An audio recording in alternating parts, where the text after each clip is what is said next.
जय हिंद दोस्तों, स्वागत है मेरे YouTube channel biography of famous person in Hindi में।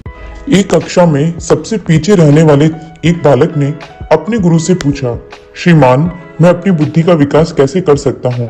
तब अध्यापक ने कहा, अभ्यास ही सफलता का मूल मंत्र है। उस बालक ने इसे अपना गुरु मंत्र मान लिया और निश्चय किया कि अभ्यास के बल पर ही मैं एक दिन सबसे आगे बढ़कर दिखाऊंगा। बाल्यकाल से अध्यापक द्वारा मंद बुद्धि और अयोग्य कहा जाने वाला ये बालक अपने अभ्यास के बल पर ही विश्व में आज सम्मान के साथ जाना जाता है। इस बालक को दुनिया आइंस्टाइन के नाम से जानती है। उनका जीवन इस बात का प्रमाण है कि साधारण से साधारण व्यक्ति भी मेहनत, हिम्मत और लगन से सफलता प्राप्त कर सकता है। आइंस्टाइन के बारे में और जानते हैं, लेकिन उससे पहले यदि आपने मेरा चैनल सब्सक्राइब नहीं किया तो उसे सब्सक्राइब करें और मेरी वीडियो सबसे पहले देखने के लिए बेल आइकन को प्रेस करें। आइंस्टाइन का जन्म 14 मार्च 1879 को जर्मनी के यून नगर में हुआ था। बचपन में उन्हें अपनी मंद बुद्धि बहुत अखरती थी। आगे बढ़ने की चाह हमेशा उन पर हावी रहती थी। पढ़ने में मन नहीं लगता था, फिर भी किताब हाथ से नहीं छोड़ते थे। मन को समझाते और वापस पढ़ने लगते। कुछ ही समय में अभ्यास का सकारात्मक परिणाम दिखाई देने लगा। शिक्षक भी इस विकास से दंग रह गए। गुरु मंत्र के आधार पर ही आइंस्टाइन अपनी विद्या संपदा को बढ़ाने में सफल रहे। आगे चलकर उन्होंने अध्ययन के लिए गणित जैसे जटिल विषय को चुना। उनकी योग्यता का असर इस तरह हुआ कि जब कोई सवाल अध्यापक हल नहीं कर पाते तो वे आइंस्टाइन की मदद लेते थे। गुरु मंत्र को गांठ बांधकर आइंस्टाइन सफलता की सीढ़ी चढ़ते रहे।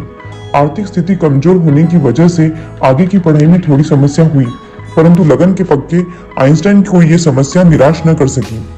उन्होंने ज्यूरिख पॉलिटेक्निकल कॉलेज में दाखिला ले लिया। शौक मौज पर वे एक पैसा भी खर्च नहीं करते थे और दाखिले के बाद तो उन्होंने अपने खर्चे को और भी कम कर दिया था। ज्यूरिख कॉलेज में अपनी कुशाग्र बुद्धि, जिसे उन्होंने अभ्यास के द्वारा अर्जित किया था, के बल पर जल्दी ही वहां के अध्यापकों को प्रभावित कर सके। एक अध्यापक मिकोत्सी उनकी स्थिति जानकर उनकी आर्थिक मदद भी करते थे। शिक्षा पूरी होने पर नौकरी के लिए थोड़ा भटकना पड़ा, तब भी वे निराश नहीं हुए। बचपन में उनके माता पिता द्वारा मिली शिक्षा ने उनका मनोबल हमेशा बनाए रखा।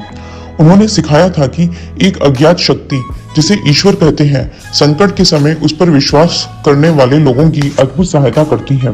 गुरु का दिया मंत्र और प्रथम गुरु माता पिता की शिक्षा आइंस्टाइन को प्रतिकूल परिस्थिति में भी आगे बढ़ने के लिए प्रेरित करती रही। उनके विचारों ने एक नई खोज को जन्म दिया, जिसे सापेक्षतावाद का सिद्धांत कहते हैं। इस सिद्धांत का प्रकाशन उस समय की प्रसिद्ध पत्रिका ऑनलोन डेयर फिजिक में हुआ। पूरी दुनिया के वैज्ञानिकों और बुद्धिजीवियों पर इस लेख का बहुत गहरा असर हुआ। एक ही रात में आइंस्टाइन विश्वविख्यात हो गए। जिन संस्थानों ने उन्हें अयोग्य कहकर साधारण सी नौकरी देने से मना कर दिया था, वे संस्थाएं उन्हें निमंत्रित करने लगी। ज्यूरिख विश्वविद्यालय से भी निमंत्रण मिला, जहां उन्होंने अध्यापक का पद स्वीकार कर लिया। आइंस्टाइन ने सापेक्षता के विशेष और सामान्य सिद्धांत सहित कई योगदान दिए। उनके अन्य योगदानों में सापेक्ष ब्रह्मांड, कोशिकीय गति, क्रांतिक उपछाया, सांख्यिक मैकेनिक्स की समस्याएं, अणुओं का ब्राउनीय गति, अणुओं की उत्परिवर्तन संभाव्यता, एक अणु वाले गैस का क्वांटम सिद्धांत, कम विकिरण घनत्व वाले प्रकाश के ऊष्मीय गुण, विकिरण के सिद्धांत, एकीकृत क्षेत्र सिद्धांत और भौतिकी का ज्यामितीकरण शामिल है। सन 1919 में इंग्लैंड की रॉयल सोसाइटी ने भी सभी शोधों को सत्य घोषित कर दिया था। जर्मनी में जब हिटलर शाही का युग आया तो इसका प्रकोप आइंस्टाइन पर भी हुआ और यहूदी होने के नाते उन्हें जर्मनी छोड़कर अमेरिका के न्यू जर्सी में जाकर रहना पड़ा। वहां के प्रिस्टन कॉलेज में अंत समय तक अपनी सेवाएं देते रहे और 18 अप्रैल 1955 को स्वर्ग सिधार गए। ईश्वर के प्रति उनकी अगाध आस्था और प्राथमिक पाठशाला में अध्यापक द्वारा प्राप्त गुरु मंत्र को उन्होंने सिद्ध कर दिया।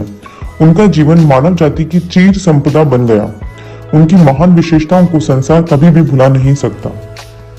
आशा है कि आपको मेरा ये वीडियो अच्छा लगा होगा। ऐसे ही और वीडियोस देखने के लिए मेरे चैनल को सब्सक्राइब करना ना भूलें। तो मिलते हैं नेक्स्ट वीडियो में, तब तक के लिए थैंक यू।